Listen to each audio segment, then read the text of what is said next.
नमस्कार दोस्तों, टेक गुरु बीबी विकास YouTube channel में आपका पुनः स्वागत है। दोस्तों, जैसा कि आप स्क्रीन पर देख पा रहे हैं, जो सेशन है वो IS 800 के बारे में है।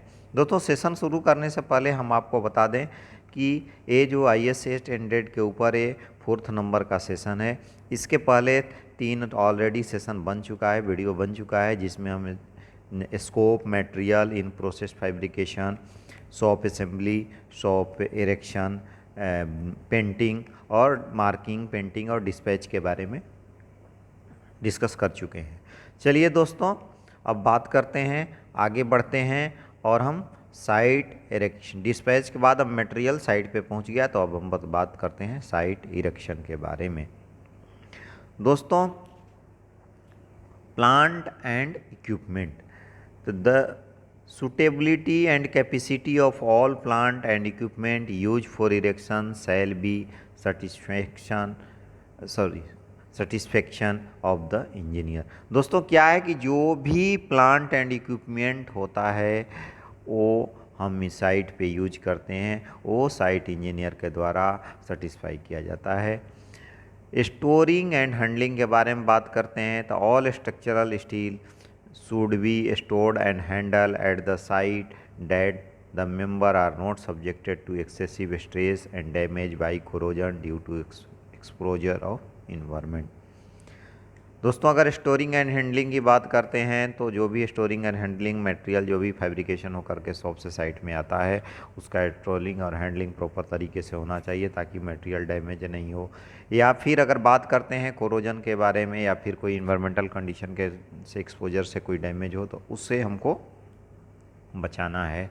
नेक्स्ट बात तो करते हैं दोस्तों सेटिंग आउट का, तो the positioning and labelling of all steel work, the plumbing of stanchions and the placing of every part of the structure with accuracy shall be accordance with the approved drawing and to the satisfaction of the engineer in accordance with the deviation permitted below। दोस्तों, हमने plant और equipment को identify कर लिया, store कर लिया। अब बात करते हैं सेटिंग आउट का, फिक्सिंग का। तो जो भी स्टील वर्क है, अगर फिक्सिंग होता है तो उसको prior fixing of steel structures के प्रायर में, उससे पहले हमें पूरा जो भी वो आइटम जहाँ लगने वाला है उस पोजीशन को आइडेंटिफाई करना है, प्लम्बिंग करना है, टेंसिंग करना है, और एवरीथिंग को हमें एक्यूरेसी, सभी स्ट्रक्चर को एक्यूरेसी के द्वारा प्रॉपर एक्यूरेट पोजीशन पे, जो एप्रोप्रिएट प्रॉपर टॉलरेंस है उसके टॉलरेंस लिमिट के विदिन हमें इरेक्ट करना है। दोस्तों, समहाउ कुछ जनरल टॉलरेंस के बारे में IS 800 में दिया हुआ है, जिसका हम वन बाई वन डिस्कस करेंगे उस टॉलरेंस के बारे में, जो भी टेबल में दिया हुआ है IS 800 के बारे में। साथ ही दोस्तों, आपको हम बता दें कि जो फैब्रिकेशन टॉलरेंस IS 7215 तथा इरेक्शन टॉलरेंस 12843 पे हम सेपरेट सेशन में वीडियो बना करके आप लोगों के बीच में शेयर करेंगे, ताकि हमें कोई कन्फ्यूजन ना हो ईच एंड इंडिविजुअल जो सेगमेंट, और दोस्तों आप लोगों को वीडियो मिल जाए। साथ ही दोस्तों, जो भी मेरा वीडियो होता है थोड़ा थोड़ा सेगमेंट में हम बनाते हैं, ताकि हमें जो एप्रोप्रिएट यूज हो वो पार्टिकुलर उस सेगमेंट को, जिस बाद में पूरे वीडियो को देखने के बाद में हमें जहाँ यूज हो उस वीडियो को क्लिक करें और बार बार देखते रहें, ताकि हमें वो रिमाइंड होते रहे, चीज़ें भूले नहीं। तो दोस्तों, इरेक्शन टॉलरेंस की बात करते हैं, चलिए आगे बढ़ते हैं। तो upload unloaded steel structure as erected shall satisfy the criteria specific in table 33 within the specified tolerance limit. It criterion given in the table shall be consider as a separate requirement to be satisfied independent of any other tolerance criteria। The erection tolerance specified in table 33 apply to the following reference point। चलिए दोस्तों, अब बात करते हैं erection का, और जो भी एक्सेप्टेंस क्राइटेरिया है, टॉलरेंस लिमिट की जो भी क्राइटेरिया है उसको सेटिस्फाइड करता है, जिसको जिसको सेटिस्फाई करना है। हमें आगे बढ़ते हैं और टेबल नंबर 33 को देखते हैं। साथ ही दोस्तों, for a column the actual centre point of the column at each floor level and the base excluding any base point और cap plate, the level of the base plate and pedestal shall be so as a void contact with soil and corrosive environment, and For beam, the actual center point of top surface at the each end of the beam excluding any end plate। दोस्तों जो मेरा column है या फिर जो भी beam connection है उसको हमें पार्टिकुलरली जो भी है पोजीशन पे कैप प्लेट बेस प्लेट को हम हैंडल करना है, ताकि वो जो सॉइल है उस मिट्टी में टच नहीं करना चाहिए। जो भी पार्टिकुलरली पोजीशन हमारा फाउंडेशन है उस पे हमें होल्ड करना है। चलिए आगे बढ़ते हैं दोस्तों, हम देखते हैं टेबल नंबर 33 को क्या बोलता है। दोस्तों table number 3, normal tolerance after erection. दोस्तों क्राइटेरिया है और दूसरा परमिटेड डेविएशन है। सीरियल नंबर 1 अगर बात करते हैं deviation of distance between adjust column. अगर दोस्तों दो कॉलम के बीच में मैक्सिमम जो डिस्टेंस होता है उसके बीच में कितना डेविएशन आए, तो मैक्सिमम जो परमिटेड डेविएशन है वो 5 mm 5 mm होना चाहिए। अगर बात करते हैं inclination of a column in a multi storage building between adjacent floor level. अगर लेवल की बात करते हैं दोस्तों और इंक्लाइनेशन की बात करते हैं तो जो 0.002 HS where HS is the storage height. अगर बात करते हैं जो एडजेंट इंक्लाइनेशन की तो 0.002 HS होना चाहिए, जिसमें दो स्टोरेज के बीच का HS हो डिस्टेंस है। Deviation of location of a column in a multi storage building at any floor level from A vertical line through the intent location of the column base. वो कितना होना चाहिए दोस्तों? Deviation of column 0.0035 sigma HS by N पर 0.05 where sigma HB is the total height from the base to the floor level concerned and N is the number of story from the base to the floor level concerned. Inclination of a column in a single story building not supporting a crane gantry other than portal। अगर बात करते हैं दोस्तों single storage building का जिसमें सिर्फ building है, उसमें क्रेन गैंट्री या फिर पोर्टल फ्रेम के अलावा हमें कुछ भी नहीं है, कोई उसमें नहीं है, सिंपल एक अगर बात करें जनरल तौर में अगर सेट की बात करते हैं हम तो 0.00335 HC होना चाहिए where HC is the height of column. दोस्तों अभी बात किया जब हमने इंक्लाइनेशन का, नेक्स्ट बात करेंगे दोस्तों inclination of the column of A portal frame not supporting A can Gentry.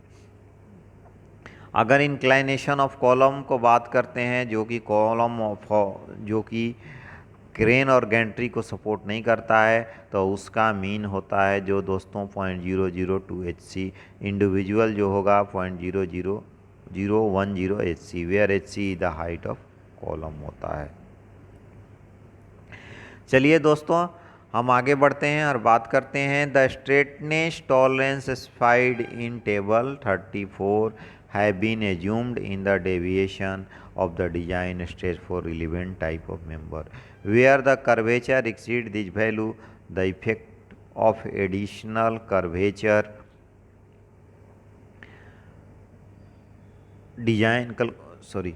effect of additional curvature on the design calculation shall be reviewed. A tension member shall not be deviate from its correct position relative to the member to which connected by more than 3 mm along any setting axis। दोस्तों हम next देखेंगे, बात करेंगे table number 34 का। तो चलिए दोस्तों ये 17.30 safety duration fabrication and erection को से हम आगे बढ़ते हैं और पहले हम टेबल नंबर 34 को डिस्कस करते हैं। तो टेबल नंबर 34 क्या है दोस्तों कि straightness tolerance incorporated in design rule. Criterion क्या है दोस्तों? परमिटेड डेविएशन क्या है? तो स्ट्रेटनेस ऑफ ए कॉलम और other compression member between point which will be laterally restrained on completion of erection. तो कितना होना चाहिए दोस्तों, तो 0.001 L generally and 0.002 L for member which hollow cross section where L is the length between point which will be laterally restrained। Next अगर बात करते हैं दोस्तों straightness of column straightness of a compression flange of a beam की बात करते हैं, तो relative to the weak axis between point which will be laterally restrained on the completion of erection, तो उसमें कितना होना चाहिए दोस्तों वैल्यू, तो 0.002 L होना चाहिए मैक्सिमम जो परमिटेड डेविएशन है for member with hollow cross section where L is the length between point which will be laterally plane. दोस्तों जैसा कि हमने डिस्कस किया टेबल नंबर 33 और टेबल नंबर 4 में मोर और लेस आप लोग को जनरल आइडिया आ गया होगा कि जो हमारा IS 800 है वो टॉलरेंस को कितना एक्सेप्ट करता है, जो भी जनरल टॉलरेंस है।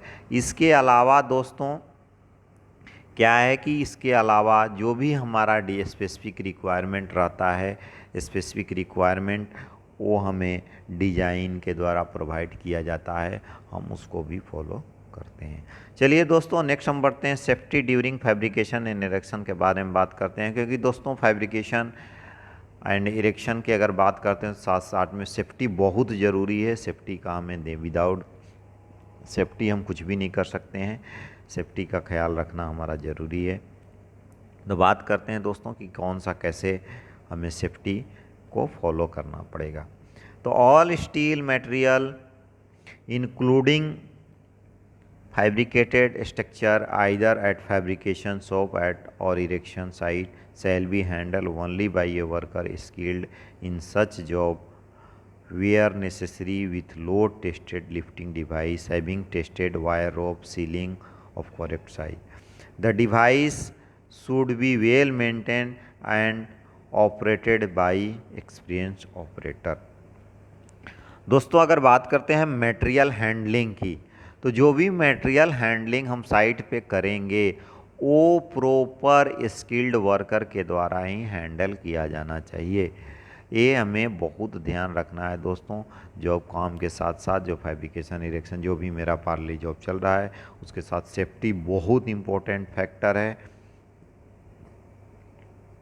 तो जो भी हैंडलिंग होना चाहिए मटेरियल हैंडलिंग वो स्किल्ड वर्कर से होना चाहिए। नेक्स्ट दोस्तों बात करते हैं तो oxygen and acetylene cylinder and their hose shall be distinctive colour. Cylinder should be stored in upright position in ventilated room or in a open air, not exposed to flame, naked light or extreme heat should be in upright position when they are being used. All gas cutting work shall be done only by experienced skilled gas cutter equipped with glove, boot, apron, goggle and good cutting set of approved make।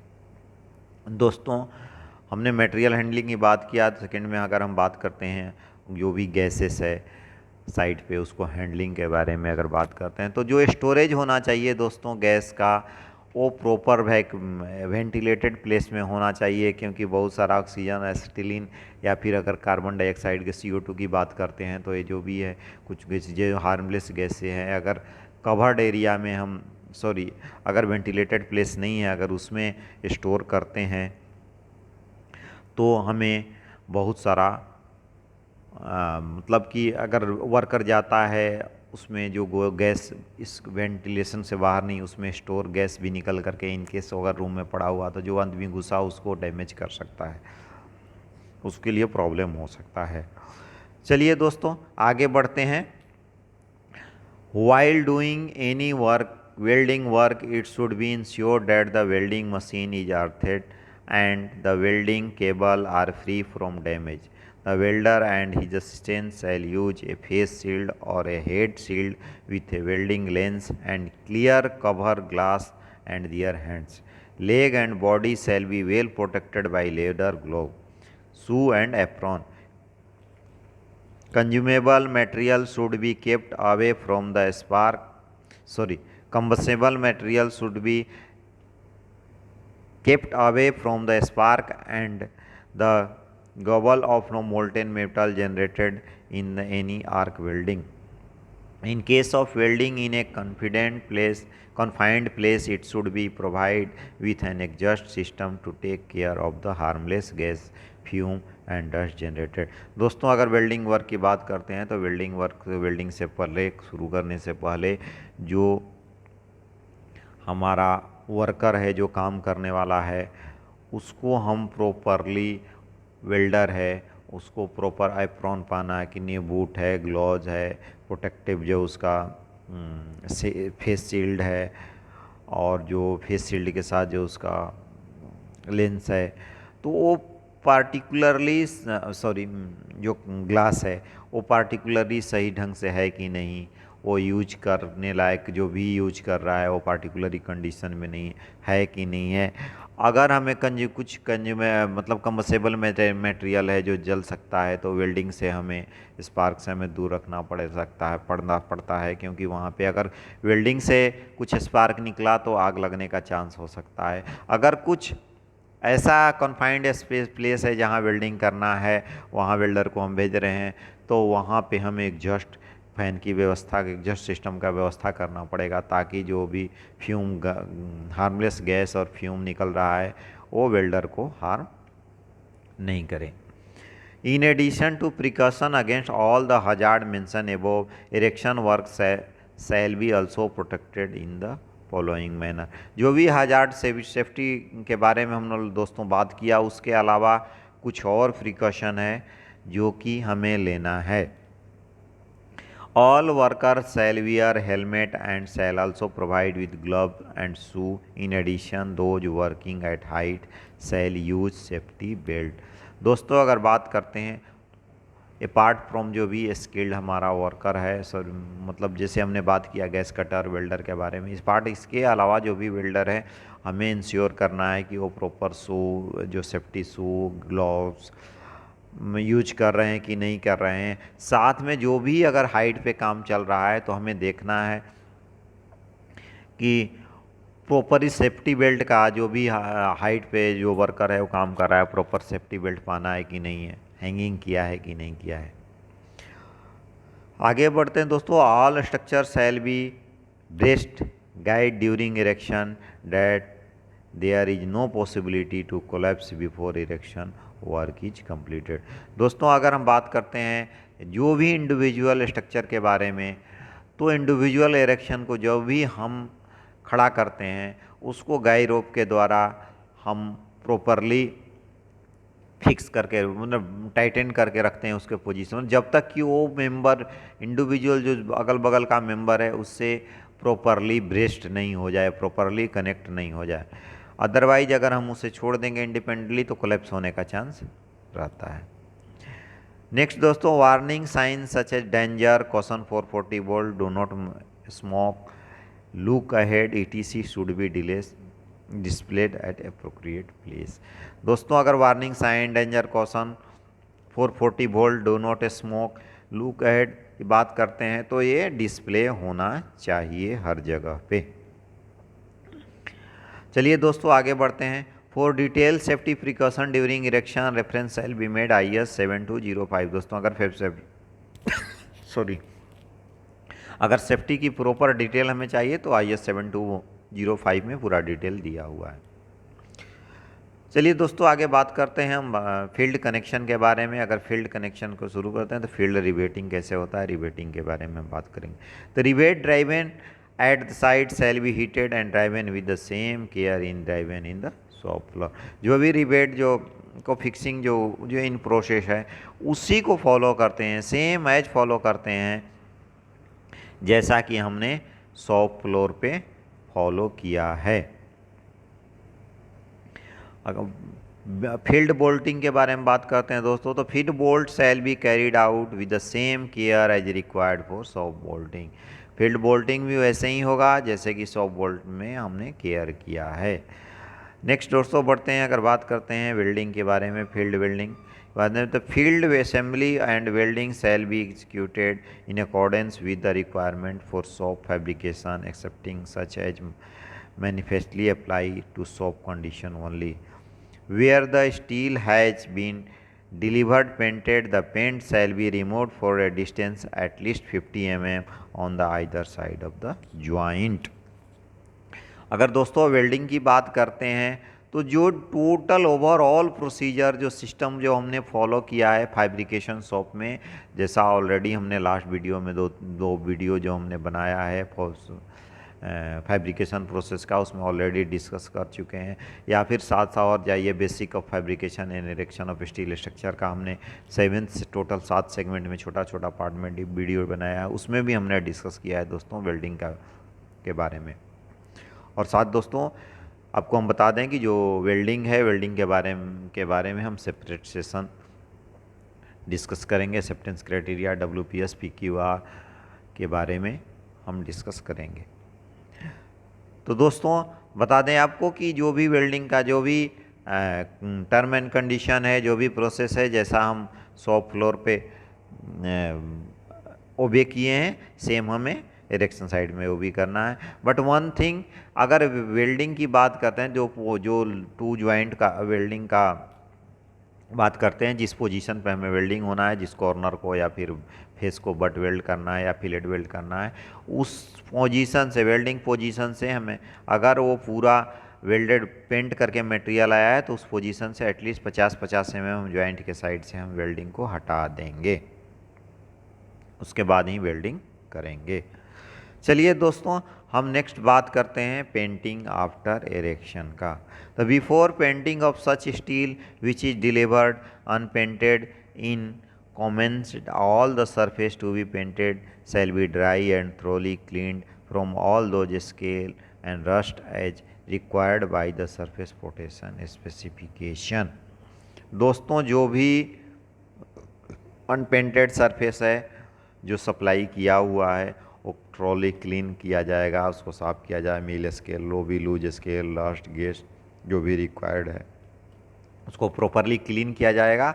साथ ही हमें वही follow करना है जैसे हमने soap fabrication में follow किया, वो जो soap surface preparation, surface protection specification का जो मेरा रिक्वायरमेंट है, सेम रिक्वायरमेंट के अकॉर्डिंग जो रिक्वायरमेंट है उसी प्रोसेस को फॉलो करेंगे हम दोस्तों और आगे बढ़ेंगे। चलिए नेक्स्ट दोस्तों बात करते हैं, the specified protective treatment shall be completed after erection, all rivet and bolt head and the site weld after deslagging shall be cleaned. Damage and deteriorated paint surface shall be first to be made good with the same type of paint as the soap coat.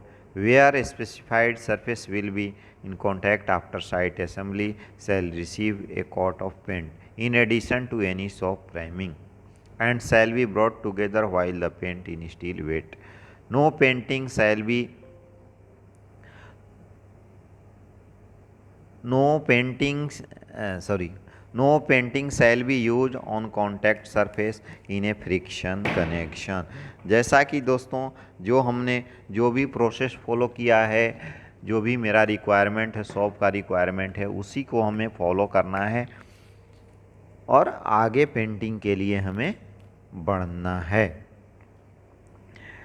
Where the steel has received a metal coating in soap, this coating shall be completed on a site so that to be continuous over any weld and site rivet or bolt subjected to approval of engineer. Painting on site may complete protection bolt which have been galvanized or similarly treated for exempt for this requirement। तो दोस्तों जो भी हमारा steel है वो metal है, coating shop से receive हुआ है, वो कम्प्लीटली प्रोटेक्टेड है, कंटिन्यूस हो या फिर उसको कंटिन्यूस अगर एक्स्ट्रा रिक्वायरमेंट है पेंटिंग का तो हमें पेंट एक्स्ट्रा रिक्वायरमेंट भी करना है, या फिर जो भी ओपन हम अगर बोल्ट यूज करते हैं, गैल्वेनाइज्ड बोल्ट भी है अगर और रिवेट है, बोल्ट है, तो उसको भी हम वेल्ड पेंट कर सकते हैं प्रायर टू उसके, लेकिन हमें ध्यान रखना है कि उसके लिए हमें जो साइट इंजीनियर है उसका अप्रूवल हमें रिक्वायरमेंट है। Surface which will be inaccessible after site assembly shall receive the full specified protective treatment before assembly। जैसे दोस्तों अब बात करते हैं कि कुछ इरेक्शन के बाद या असेंबली के बाद कुछ ऐसा सरफेस है जो कि अनअप्रोचेबल हो जाएगा, वहाँ हम अप्रोच नहीं कर सकते हैं, उस एरिया में हम पेंट नहीं कर सकते हैं। तो दोस्तों ये हमें पहले ध्यान रखना है और उस एरिया को हमें असेंबली से पहले असेंबली से पहले उसे प्रोटेक्ट करना है, जो भी रिक्वायरमेंट है पेंटिंग का उसे पेंट करना है। नेक्स्ट दोस्तों, side painting should not be done in frosty और फोगी वेदर और when humidity in such as to cause condensation on the surface to be painted.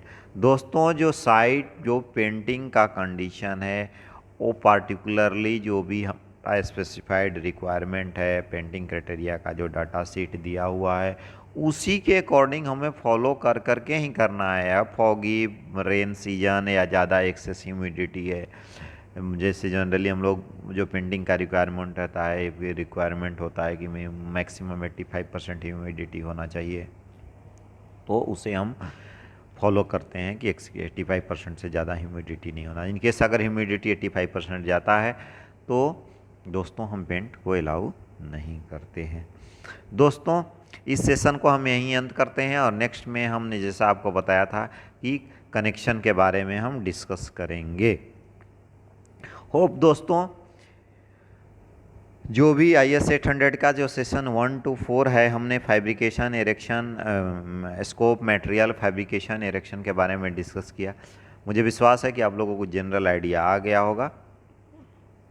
दोस्तों हम इस सेशन को यहीं एंड करते हैं और हम अगले सेशन में जैसा कि हमने आपको बताया था कि कनेक्शन के बारे में डिस्कस करेंगे। IS 800 के अंतर्गत ही NX-F को हमने डिस्कस करेंगे। तब तक के लिए दोस्तों ओके, बाय बाय, नमस्कार, थैंक यू।